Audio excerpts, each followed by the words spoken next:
زبور نمبر 42۔ جیسے ہرنی پانی کے نالوں کو ترستی ہے،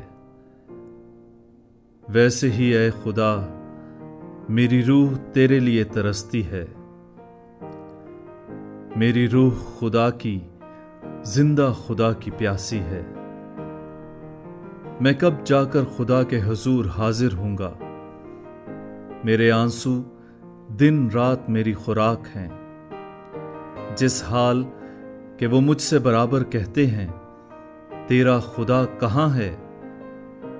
ان باتوں کو یاد کر کے میرا دل بھر آتا ہے کہ میں کس طرح بھیڑ یعنی عید منانے والی جماعت کے ہمراہ خوشی اور حمد کرتا ہوا ان کو خدا کے گھر میں لے جاتا تھا۔ اے میری جان، تو کیوں گری جاتی ہے؟ تو اندر ہی اندر کیوں بے چین ہے؟ خدا سے امید رکھ، کیونکہ اس کے نجات بخش دیدار کی خاطر میں پھر اس کی ستائش کروں گا۔ اے میرے خدا، میری جان میرے اندر گری جاتی ہے، اس لیے میں تجھے یردن کی زمین سے اور ہرمون اور کوہ مسغار پر سے یاد کرتا ہوں۔ تیرے آبشاروں کی آواز سے گہراؤ گہراؤ کو پکارتا ہے۔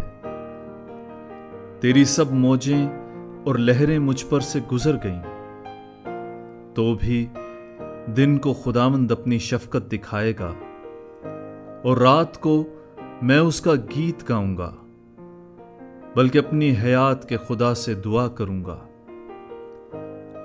میں خدا سے جو میری چٹان ہے کہوں گا، تو مجھے کیوں بھول گیا؟ میں دشمن کے ظلم کے سبب سے کیوں ماتم کرتا پھرتا ہوں؟ میرے مخالفوں کی ملامت گویا میری ہڈیوں میں تلوار ہے، کیونکہ وہ مجھ سے برابر کہتے ہیں تیرا خدا کہاں ہے؟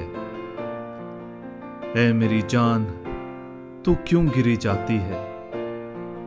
تو اندر ہی اندر کیوں بے چین ہے؟ خدا سے امید رکھ، کیونکہ وہ میرے چہرے کی رونق اور میرا خدا ہے۔ میں پھر اس کی ستائش کروں گا۔ پاک کلام کے پڑھے اور سنے جانے پر خدا کی برکت ہو، آمین۔